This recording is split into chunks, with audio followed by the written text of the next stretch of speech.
Bonsoir, moi, Anna. Marc chapitre 6, verset 30 à 52, maman. Donc, qu'est-ce qui se cache derrière le miracle des pains? Alors, cette histoire des pains, c'est les gens ici. Marc chapitre 7, verset 15 à 20. Je suis d'accord avec la parole de Dieu dans ces versets. Mais qu'en est-il des repas que nous pouvons consommer sur des tables des démons, comme le cas de Daniel, qui aurait refusé de communier à la table du roi? Est-ce que l'esprit un peu derrière ce repas ne peut-il pas nous rendre un peu? Alors, la question c'est intéressante. Ouvrons Marc chapitre 7 et voyons ce qui est écrit. Dans l'ancien Marc chapitre 7, il s'agit de l'intégration du Seigneur Jésus avec les pharisiens, une fois de plus avec les traditions. Donc, allons-y au verset 15, lisons les 5 versets 15 à 20. Dans les miracles des pains et autres là, on va revenir parce que la question qui est là-bas, à travers cela. C'est ici que c'est ici dans ce papier, c'est qu'il y a au moins 20 questions. Donc, vous y êtes. Marc chapitre 7, verset 15 à 20. Allons-y, lis mon cher. Il n'est hors de l'homme rien qui en entre en lui puisse le souiller. Oui. Mais ce qui sort de l'homme, c'est ce qui le souille. Oui. Si quelqu'un a des oreilles pour entendre, qu'il entende. Oui. Lorsqu'il fut entré dans la maison, loin de la foule, ses disciples l'interrogeaient sur cette parabole. Il leur dit, vous aussi, êtes-vous donc sans intelligence, ne comprenez-vous pas que rien de ce qui du dehors entre dans l'homme ne peut le souiller, car cela n'entre pas dans son cœur, mais dans votre ventre. Puis s'en va dans le lieu secret. Voilà. Voilà, donc cette personne s'est dit, je suis d'accord avec la parole de Dieu dans ces versets. Mais qu'en est-il des repas que nous pouvons consommer sur des tables des démons? Voilà. Vous voyez, derrière ces questions-ci, regardez bien, vous avez suivi ce que le Seigneur a dit là-bas, l'intégration qui a lieu. Le Seigneur Jésus-Christ parle de souiller en mangeant, n'est-ce pas? Ces souillures-ci, j'aimerais passer du temps à expliquer ce principe-ci encore, avec la loi et la grâce. La souillure dont le Seigneur Jésus-Christ a de parler ici est différente de la souillure dont la personne s'y veut parler. Parce qu'en réalité, la nourriture ne souille pas. Quand on mange sur la table des démons, la nourriture ne souille pas. Vous mettez la table des démons ici. Vous dites ça c'est pour Belzébuth. Vous déposez le ndolé là-bas. Le ndolé n'est pas souillé. Vous savez ça? La viande n'est pas souillée parce que le démon ne crée pas le ndolé. Satan ne crée pas la viande. C'est ce que l'apôtre Paul s'est tué à expliquer dans le livre de 1 Corinthiens. C'est pour ça qu'il a dit que c'est pas que la viande est quelque chose ou quoi que ce soit, que le démon est quelque chose. C'est que je ne veux pas que vous soyez en communion avec le démon. En faisant ça, vous respectez le démon, vous vous soumettez au démon qui est derrière, qu'on a de honorer. C'est seulement ça qui est le problème, c'est pas la nourriture. C'est n'est-ce pas? Donc le Seigneur jusqu'à dit ici que, parce que les Juifs, vous savez, si vous lisez depuis le verset 9 là-bas en descendant, ils étaient allés reprocher aux disciples du Seigneur jusqu'à ce qu'ils mangent sans se laver les mains. Avant que Jésus voulait leur expliquer en réalité que vous mangez comme ça ne dérange pas. D'accord? Maintenant, aujourd'hui, si vous pouvez dire choléra, virus, Ebola et autres là-bas, mais fondamentalement, ça ne suit pas l'homme parce que l'homme, ce n'est pas cette chair-ci. Vous comprenez, n'est-ce pas? L'homme n'est pas cette chair-ci. Si on comprend effectivement de quoi il est jusqu'à de parler, il est de parler de souiller l'âme parce qu'en réalité, si tu gagnes n'importe quoi dans ce monde, si tu vis à propre et que tu perds ton âme, c'est ça qui est dans cette toile, c'est le vrai toit là-bas. Donc, il veut dire ici qu'en mangeant la nourriture, ça ne souille pas dans le contexte des Juifs parce qu'eux comprenaient qu'en mangeant sans se laver les mains, on est souillé. C'est pour ça qu'ils rentrent de lieu public, ils se lavent les mains parce qu'ils croient qu'en faisant ça, ils sont purs. Mais Hébreu que nous venons de lire tout à l'heure, là, montre effectivement que malgré qu'ils partaient égorger les brebis, ils étaient toujours souillés. Mais la purification de notre être intérieur a été obtenue par le sang de Jésus, n'est-ce pas? Donc ici, il y a deux notions que vous devez comprendre. Si vous lisez Lévitique chapitre 20, le verset 6, il dit si quelqu'un s'adresse aux morts et aux esprits poussés, c'est pas le mot. Non. Oui, prostituer est un peu le mot. Pousser, souiller avec eux. Or, quand tu pars chez l'esprit, tu ne manges pas l'esprit. Est-ce que vous comprenez? Donc, vous voyez que la souillure dont la Bible parle par rapport à l'esprit qui touche l'homme exactement, n'est pas cette souillure dont la Bible parle. Les Juifs comprennent la souillure physiquement. Comme les musulmans font là, vous voyez, quand ils veulent se prier, ils lavent, ils se brossent, ils font les ablutions pour se laver. D'accord? Maintenant, prenons cet exemple pour que vous compreniez cette tradition-là dans la culture juive. Allons dans le livre des Jean.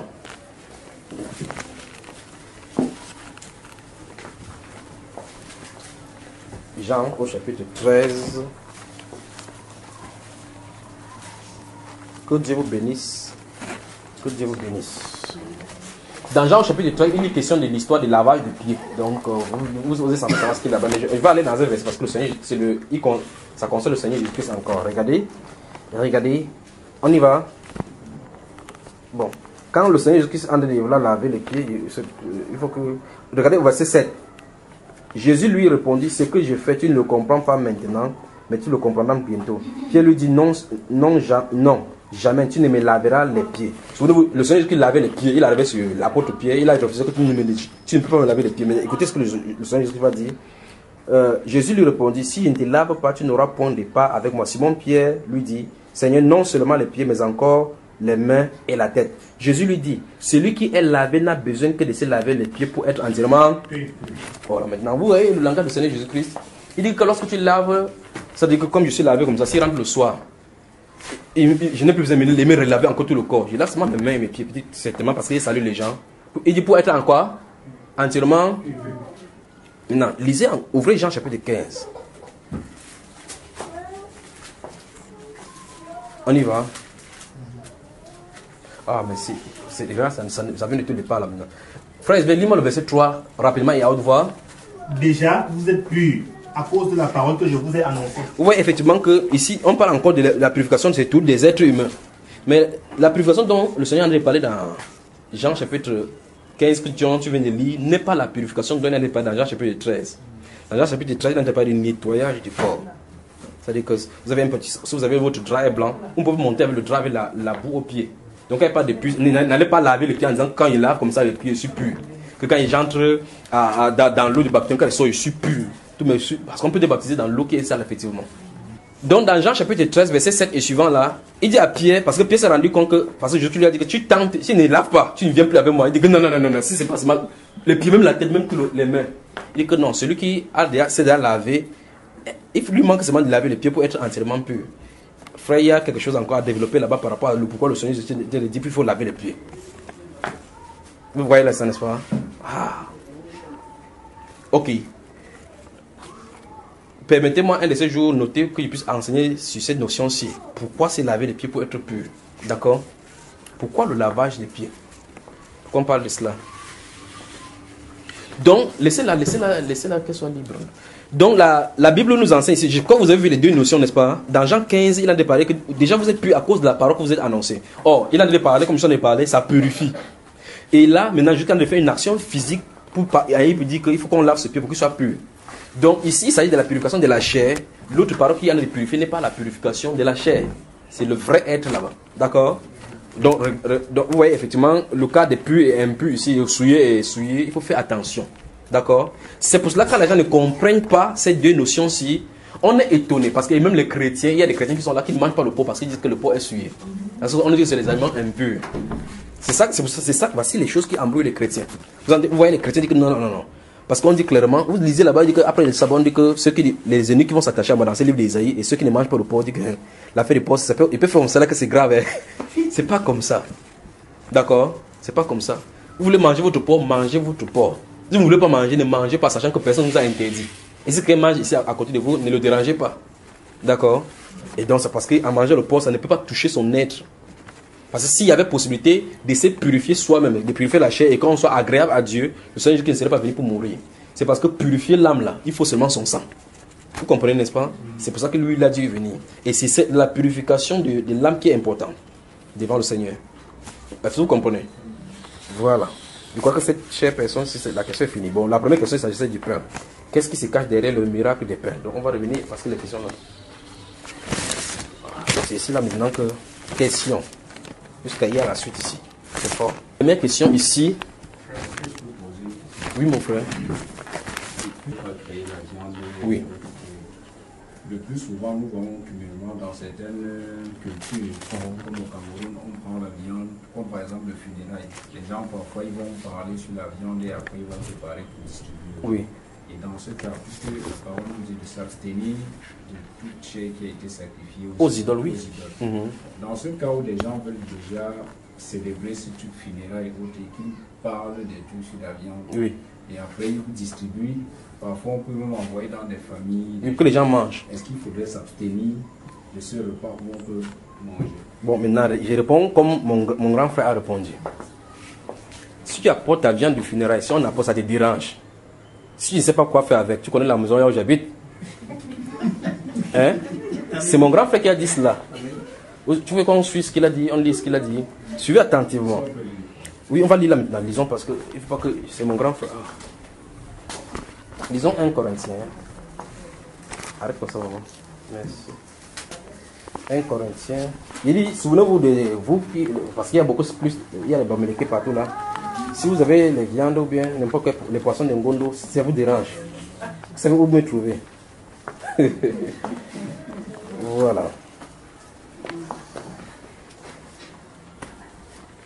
Prenons au chapitre 8, d'accord. Chapitre 8 de 1 Corinthiens. Lisons doucement à partir du verset 1. Et puis quand il va arriver là-bas, tout, en fait, de toute façon, quand il va lire, vous allez entendre ça amplifié dans votre esprit, vous allez comprendre. Regardez. Pour ce qui concerne les viandes sacrifiées aux idoles. Donc on a deux choses. Il y a les viandes. Et les viandes sont les viandes du Seigneur. De l'autre côté, il y a les idoles. Les gens décident de prendre la viande du Seigneur pour sacrifier à qui? Aux idoles. Maintenant, continuons. Regardez bien. Nous savons que nous avons tous la connaissance. Vous y êtes? La connaissance est ample, mais la charité édifie. Si quelqu'un croit savoir quelque chose, il n'a pas encore connu comme il faut connaître. Mais si quelqu'un aime Dieu, celui-là est connu de lui. Vous me faites bouleverser partout là-dedans. Pour ce qui est donc de manger des viandes sacrifiées aux idoles, nous savons qu'il n'y a point d'idole dans le monde et qu'il n'y a qu'un seul Dieu.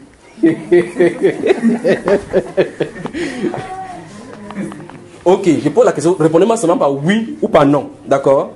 Quand vous allez répondre à cette question, je vais encore poser une autre question. Y a-t-il des idoles dans le monde? Je vais encore lire la Bible. Pour ce qui est des viandes, pour ce qui est donc de manger des viandes sacrifiées aux idoles, nous savons qu'il n'y a point d'idoles dans le monde. Je vous pose la question. Vous dites vrai qu'il y a des idoles dans le monde? Il y a des idoles dans le monde, oui ou non? Oui. Ceux qui disent oui, levez les mains. Je vais voir vos mains. Il y a... Donc, Omar il n'a pas levé la main. Celui-là fait comme s'il a soulevé le sac. Alors que... Donc, Jimmy... Donc, voici les gens qui disent qu'il n'y a pas d'idole. Bon, baissez les mains. On va voir. Ceux qui disent qu'il y a... La première question, c'était quoi? Qu'il y a les idoles, n'est-ce pas? Ceux qui disent qu'il n'y a pas d'idoles dans le monde. Levez les mains. Maman Véro, tu es neutre. Ça t'embrouille. Mais tu n'as pas levé les mains tout à l'heure. parce que tu ne savais pas. Non, moi, parce qu'un autre passage. Ouais. Vous voyez, c'est là il faut arriver au niveau, il faut comprendre ce que la Bible est en train de dire. Sinon, vous prenez ces versets-ci. Alors, depuis ce que l'Ancien Testament, quand Dieu a dit que tu ne te positionnais devant aucune idole, là, dit quoi est-ce qu'il parle? Oh, remarquez bien que l'apôtre Paul a commencé à parler des viandes sacrifiées aux idoles. Après, il parle de connaissances avant de revenir là-dessus. Est-ce que vous comprenez? Regardez bien attentivement. Et c'est le... Je vous avais dit que, rappelez, on avait commencé l'étude sur les Pierre, Jacques ici, là. On prend livre par livre. On prend Actes des Apôtres, on commence là. On étudie le livre d'Actes pour ça finir. On va dans Romains, on va dans 1 Corinthiens, 2 Corinthiens, Galates, Éphésiens, Colossiens, Philippiens, ainsi de suite. Jusqu'à on finit dans l'Apocalypse. Si on fait cela, ça sera vraiment bien. Regardez, il commence dans... Il dit que pour ce qui concerne des viandes sacrées aux idoles, après il dit que nous savons que nous avons tous la connaissance. Il ne s'adresse pas à n'importe qui. D'accord? D'abord, il ne s'adresse pas à n'importe qui. Après, il dit que nous savons qu'il n'y a point d'idole dans le monde. Et qu'il n'y a qu'un seul Dieu. Et vous descendez encore plus bas, il va vous dire clairement que même s'il y a plusieurs dieux dans le monde, pour nous, il y a un seul Dieu. Donc, en réalité, il y a plusieurs dieux. Mais ceux qui ont la connaissance connaissent le vrai. Quand ils connaissent le vrai, ils ne s'occupent pas du faux. C'est ce que l'apôtre Paul veut dire. C'est-à-dire que ceux qui ont la connaissance, ceux dont le seul vrai Dieu s'est révélé à eux, ne s'embrouillent plus avec les idoles. Est-ce que vous comprenez? Je vais prendre un exemple. Si vous lisez le livre d'Ésaïe, vous allez effectivement voir, à partir d'Ésaïe 44 et suivant, vous allez voir vraiment, il dit qui parmi eux ont fait des prédictions, qui s'élève et qui parle, qui est comme un Dieu dans le livre de Deutéronome chapitre 10, verset 17, il dit que je suis le Dieu des dieux. C'est Dieu lui-même qui se présente comme ça, le Dieu des Donc lui-même, il admet par là qu'il y a d'autres dieux, mais les petits dieux qui sont les va-nu-pieds devant lui. Est-ce que vous comprenez? Mais est-ce que l'apôtre n'est pas en train de dire ici que c'est qu'on vous a enseigné qu'il y avait des idoles est faux? C'est pas ce qu'il a en train de dire. Si on lit la Bible comme ça, vous allez avoir des mots de télébous partout. Donc il faut comprendre ce qu'il a en train de dire. Il veut ici dire que ceux qui ont la connaissance du vrai Dieu n'ont plus d'ambiguïté face aux idoles. C'est ce qu'il a en train de dire, son langage là-bas. Et si tu connais donc le vrai Dieu et que tu connais que c'est le vrai Dieu qui a fait cette nourriture-ci, c'est pour ça qu'il dit tout à l'heure que vous connaissez la maison. Avançons ici, on va voir. Verset 4, pour ce qui est donc de manger des viandes sacrifiées aux idoles, nous savons qu'il n'y a point d'idole dans le monde et qu'il n'y a qu'un seul Dieu. Car s'il est des êtres qui sont appelés Dieu dans le ciel, soit sur la terre, comme il en existe, regardez bien, réellement plusieurs dieux et plusieurs seigneurs. Vous avez vu? Donc là, dans le même verset, il dit effectivement qu'en réalité, il en existe. Il dit que dans les cieux et sur la terre, il y a plusieurs dieux. Maintenant, après, il dit, néanmoins pour nous, il n'y a qu'un seul Dieu, le Père de qui viennent toutes choses et pour qui nous sommes. Et un seul Seigneur, Jésus-Christ, par qui toutes choses, par qui sont toutes choses et par qui nous sommes. Vous avez vu, n'est-ce pas? Donc il parle à ceux-ci, ce groupe qui connaissent ce vrai Dieu-là. Il a de s'adresser à eux. Maintenant, après, il va catégoriser maintenant par rapport à leur comportement, ceux qui sont arrivés dans la sagesse, cette sagesse-là, cette maturité, cette connaissance, leur comportement par rapport à ceux qui ne sont pas arrivés à ces connaissances-là. Le problème des viandes sacrifiées aux dieux se trouve à ces niveaux-là. Donc il y a deux groupes. Ceux qui connaissent le vrai Dieu, dont je vais parler de la chose tout à l'heure, et ceux qui ne le connaissent pas encore. Il dit, le problème des viandes sacrifiées aux idoles n'est pas un problème d'être humain. C'est un problème du comportement entre celui qui connaît le vrai Dieu et celui qui ne connaît pas. C'est le thème de la chose des idoles dans la Bible. Est-ce que vous comprenez? Maintenant, regardez, j'avance ici, verset 7. Verset 7. Mais cette connaissance n'est pas chez tous. C'est ce qu'il vient de dire, l'apôtre Paul. Donc, il a de parler que le problème d'idole, c'est un problème de connaissance. Regardez, quelques-uns, d'après la manière dont ils envisagent encore l'idole, mangent de ces viandes comme étant sacrifiées aux idoles, et leur conscience qui est faible en est souillée. Donc, je recommence. On prépare le condré, le ndolé pour les funérailles. On vous donne pour vous, ne jetez pas, s'il vous plaît. Venez à la maison.